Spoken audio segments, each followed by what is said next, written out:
कहा जनाब मेरी जबान से कलमा नहीं निकलता। पूछा तेरी जबान से कलमा क्यों नहीं निकलता? तू तो बड़ा नेक आदमी था, नमाजें पढ़ने वाला, तहज्जुद का एहतिमाम करने वाला, सदका खैरात करने वाला। अब क्या चीज तेरे कलमा पढ़ने में रुकावट बन रही है? वो ताजिर कहने लगा भाई मैं ताजिर था, तिजारत करते हुए नाप तोल के अंदर कमी किया करता था।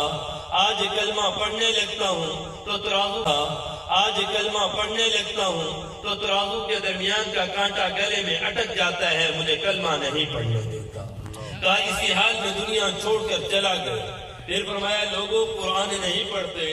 अल्लाह ने कुरान मजीद के अंदर इरशाद फरमाया वैलुल लिल मुतफ्फिफीन अल्लज़ीना इज़ा इक्तालू अलन्नास यस्तौफून व इज़ा कालूहुम अव वज़नूहुम युखसिरून अला यज़ुन्नु उलाइका अन्नहुम मबऊसून